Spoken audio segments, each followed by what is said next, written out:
A third international attempt to evacuate more civilians from Ukraine's besieged Mariupol steel plant is underway. But the UN says no more details will be given about the operation so as not to compromise its possible success. British intelligence says Russian forces are continuing a ground assault on the plant despite promising a ceasefire. The wife of one Ukrainian commander said fighters inside the Azovstal plant had vowed to stand until the end. The battle for Azovstal continues. This video, released by the far-right Azov regiment, shows heavy shelling on Ukraine's last stand in the besieged city of Mariupol. Russia says it is ready for a ceasefire to allow a humanitarian corridor out of the steel plant, but Ukrainian fighters claim otherwise. For the third day in a row, the enemy has broken through the territory of the Azovstal plant, where heavy fighting continues.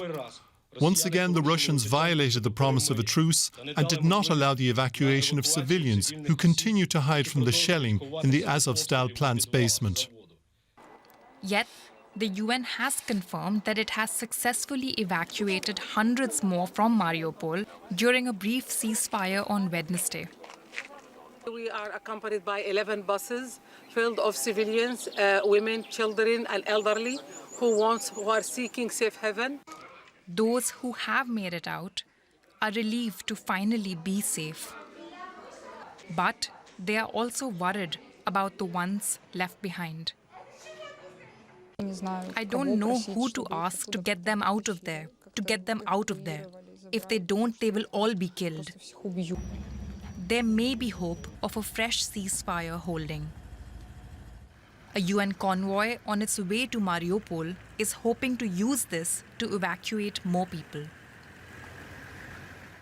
And we can cross now to our correspondent in Lviv, Emmanuel Shaz. Emma, it seems Russia has ramped up its assault on the steel plant. Can you tell us more about the situation there right now?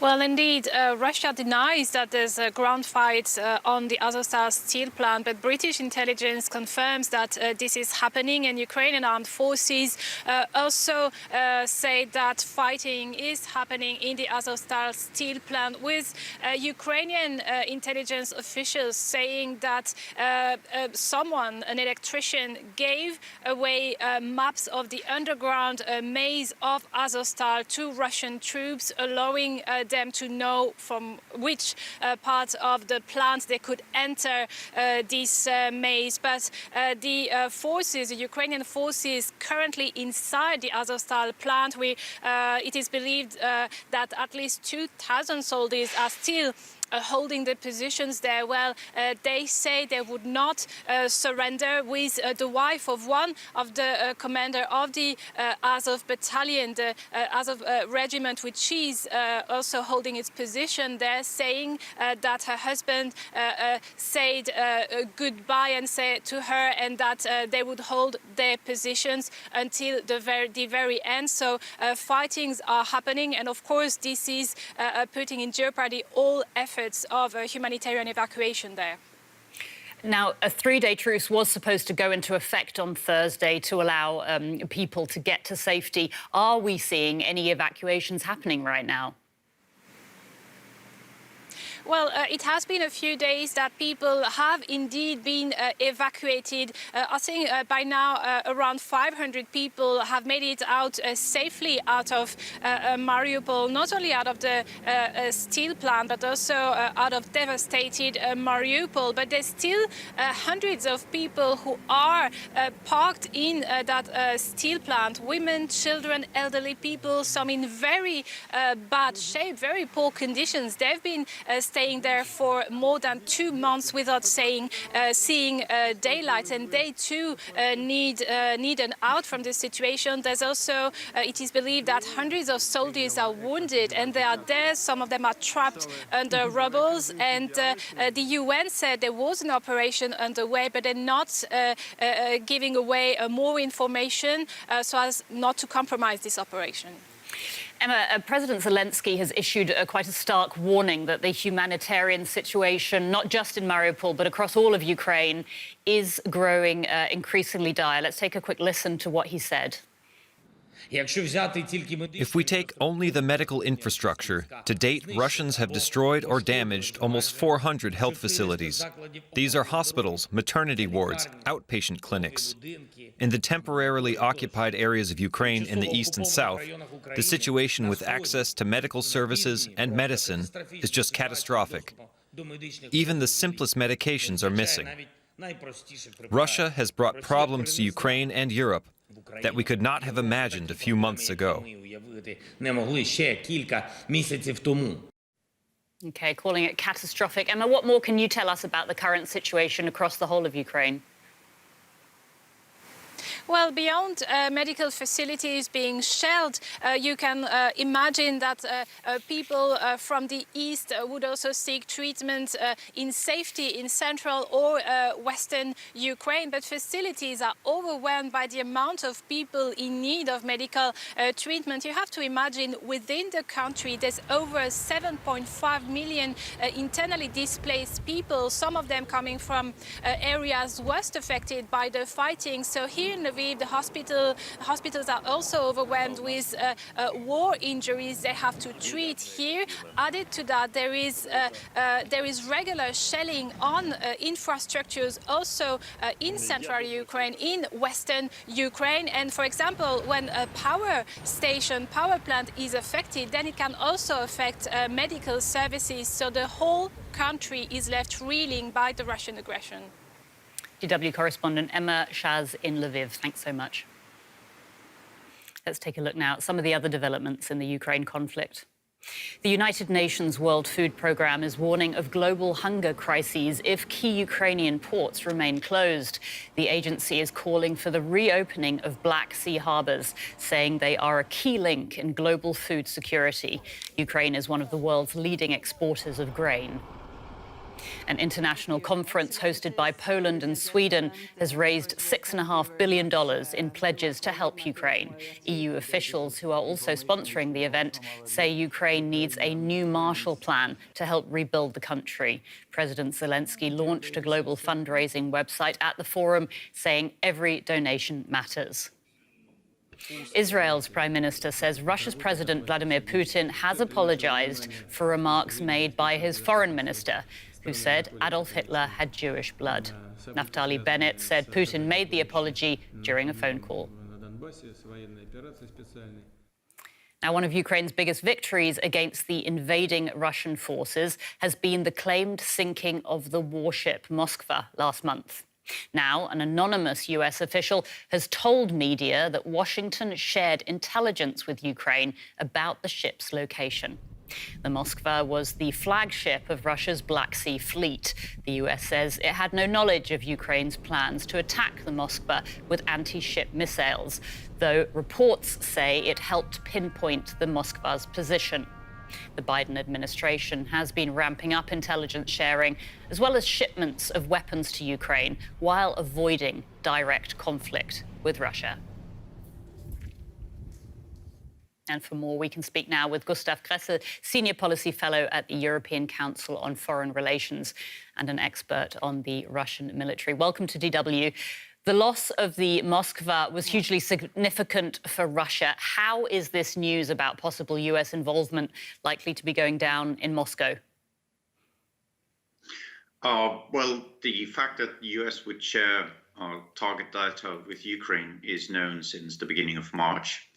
And it was highly likely at the sinking that US signal intercepts might have something to do with it, because the Ukrainians don't have sensors that reach so far out into the Black Sea to actually pinpoint and see that there's a warship probably in trouble or distracted by some kind of damage internally. That would provide a suitable target for their cruise missiles, for their anti-ship missiles.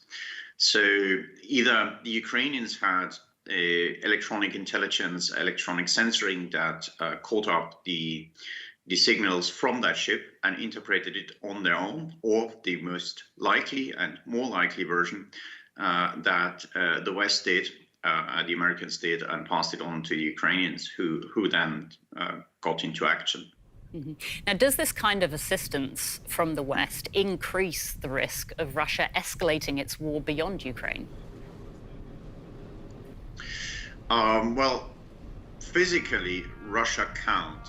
If you have your army or most of your army bogged down in Ukraine, you just can't afford another war against another country. And you certainly can't afford another war against the biggest military alliance on the planet right now, which is NATO. So for practical reasons, no. Of course, for legal reasons and political reasons, the provision of intelligence is, of course, a much more sensitive issue than the provision of arms. A provision of arms for a party of war is something that is legal and where you have very clear sort of benchmarks, legal benchmarks, what's allowed, what's not. On intelligence, things become much more fishy. So these are, of course, unofficial reports, and the US government would, of course, decline having done so for very good reasons. But unofficially, of course, everybody knows that this is the case. But yes, it's sort of from the legal side, this is a much more fishier part on the whole affair than sending heavy artillery, tanks, missiles, etc. to the Ukrainians. The Kremlin is determined to reach some kind of milestone by May the 9th, next week. Now, that's the day that Russia commemorates the Soviet Union's triumph over Nazi Germany. Is Mariupol that victory? And do you think Russia will succeed in declaring that a victory? Well, it might be. On the other hand, you know, in a country where the foreign minister can come out and say Adolf Hitler was a Jew and Israel is responsible for supporting Nazism, truth doesn't really matter all that much. They can declare Mariupol as a victory, even though there's still fighting going on in the city. They can declare pretty much anything to a domestic audience because it's punishable up to 15 years to kind of debunk or contradict whatever officially stated to it. So I would be rather relaxed about May 9th. Yes, they will announce something. Yes, they will do some propaganda scheme, but that's about to be expected. I think neither the Russian military nor the Ukrainian military have a timeline in their planning, offensive and defensive, that is tilted towards May 9th. OK, we'll have to leave it there. Gustav Gressel from the European Council on Foreign Relations, thank you so much. Thank you very much. Now, Ukrainians living under Russian occupation are being faced with a stark choice. Should they resist Russian authority or risk reprisals? Or should they embrace their new leaders? A team from French public TV recently travelled to one such community in southeastern Ukraine. And what they found were people who, after fighting the invaders just a few weeks ago, are now choosing their words very carefully. Mariupol in southeastern Ukraine. Those who reduced the city to rubble now bring aid. Everything was good and functioning. Now everything is destroyed. Don't talk nonsense. She is only here to provoke. Aren't you here for the aid? What are you talking about? There is tension in the air, but somehow life carries on in the Russian-occupied areas of Ukraine. People are even getting married, like here in Berdyansk, 80 kilometers from Mariupol. These are the first weddings since the war began. Now the flags are red, white and blue instead of blue and yellow. It's on show for the world to see. The Russian anthem plays for the wedding ceremony, and the bride and groom beam with joy.